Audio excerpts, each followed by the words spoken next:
if I'm a safety person and I'm battling like with procurement, for example, about like these short-term savings, how can I sell to them that there's costs involved long term? So this is a long-term investment in our culture and our safety at whatever entity company they work for.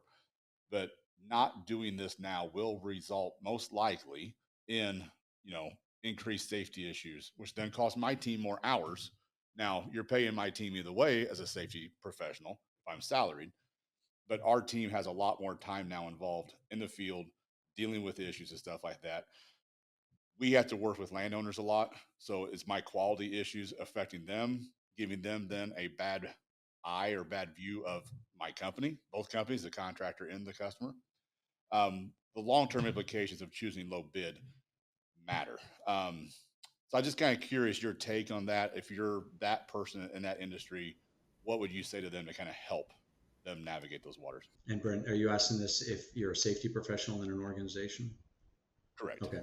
I think it's a multi-pronged approach. One is you have to ascertain how you're perceived, back to that grunt guardian guru status. And if you're just viewed as a grunt to the procurement folks, your voice isn't going to carry much weight. So part of this is increasing your own brand and how you're perceived in an organization, which is not going to address these short-term issues. So you also then have to look at it that people trust data and have a low opinion of opinions. And if we're bringing this from an opinion standpoint to procurement, again, it's not going to carry much water. It's not going to hold its own.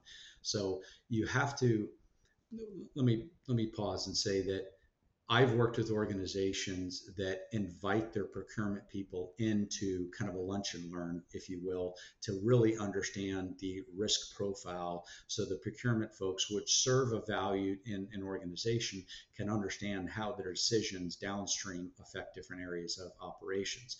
But over time, you can't address that directly unless you have a leader that has some altruistic perspectives about the importance of safety as an individual. And if that position's rotating so often, which tends to happen in a lot of organizations, then you have to figure out how you can go above. And that has to go to the board level, to the executive level. And unfortunately, sometimes we don't see those things occur until something significant happens. That would be a major injury or fatality.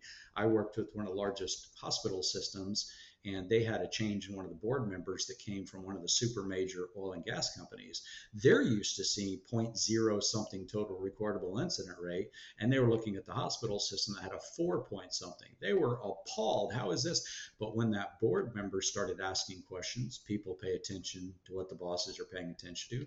All of a sudden, the priorities changed. So it's a multi-pronged approach, but also I think it needs to be said that not all organizations value safety like we value safety, all of us on this podcast today.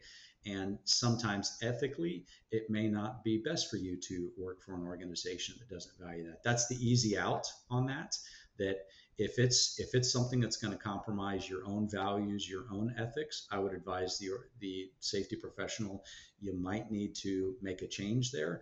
Most of us in safety want to make a difference. So you have to look at it back to, what's my sphere of influence? You don't have a lot of control over operations and the executives unless you have that proverbial seat at the table. So you need to work to understand the business, to speak the business language. So the business executives and leaders see yourself as a partner to them accomplishing their goals effectively. And the more we're pushing at them with problems without solutions, the more that we're just talking about failures without also investigating our successes, the more we're speaking the lingo of the safety professional versus being perceived as a business professional that's passionate about safety, the more we're going to be viewed as that guardian or grunt level.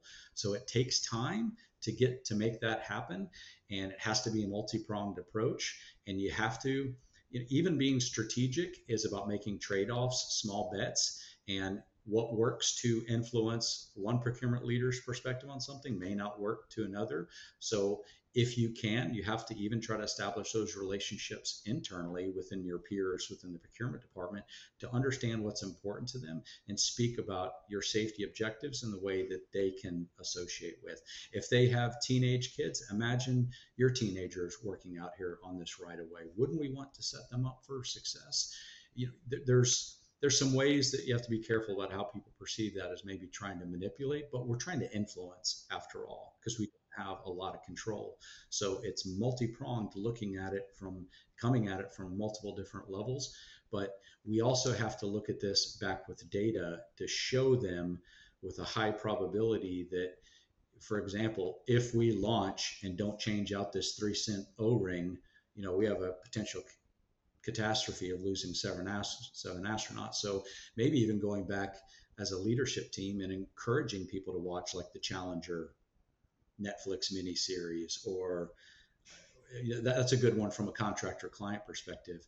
And I think that should be required watching for or viewing for people that are in procurement and operational, to realize how the decisions we make, how it affects how people carry out the work.